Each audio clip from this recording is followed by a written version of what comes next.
I was born in 1928. I moved to Holly when I was 6 months of age.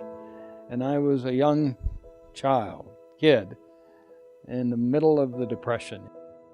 Living in a small town was the greatest gift I think I ever received, because you instinctively knew you were just like everybody else. And I never forgot that. I wanted to practice law, but also I wanted to be active in political service. And law school was a good route to that. If you could put on my tombstone, here lies Roy Romer, who cannot remember what he did, but can remember who he did it with. It's the people you work with that you really appreciate as you look back.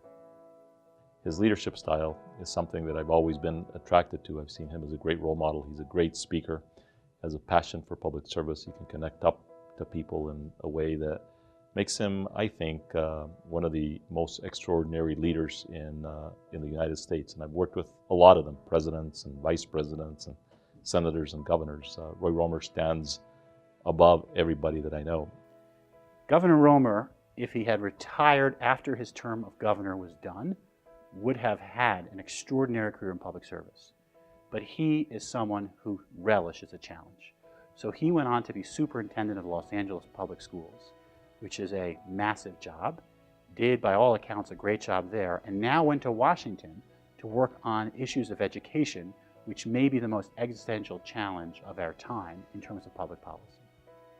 So we're driving to the airport, and I asked him, well, Governor, are you like at that period of your life where you want to retire, maybe write a book, take a few cruises?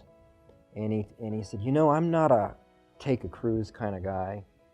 I still have work in me, and I want to continue to work. And he had more energy than any of us combined. He just is a very driven guy. He had a mantra, and that was policy first, politics second. One of the things I really worked at was judicial appointments. I was governor 12 years. At one time, I had every Supreme Court justice in our court I had appointed. And I appointed over 400 judges. And so I took that very seriously. I never made a political decision in that choice. It was always, who's the best qualified person to do this job? I'm proud of that. Well, I first met Governor Romer when I interviewed with him to be on the district bench. This was in 1987. I went over and I remember that he was eating soup. He asked me the most interesting questions that I thought I'd ever experienced, like, so how smart are you really? But over time I got to know him. I got a sense of just what a good guy he was and what a caring man he was, and how he reached out to everyone he knew in all sorts of contexts, including me, to try to make the best decisions he possibly could.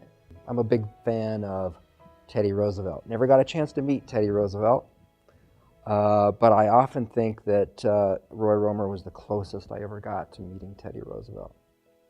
It is an honor to be a part of this recognition for you. It's an honor to be your friend. And as you always said, it is important to be involved in the policy debate and the policy issues in front of us. But what's most important, and you would always tell us this, is who you're in the foxhole with when you're doing battle. And all of us, I know, me personally, will always be ready to be in any foxhole with you anytime. So congratulations.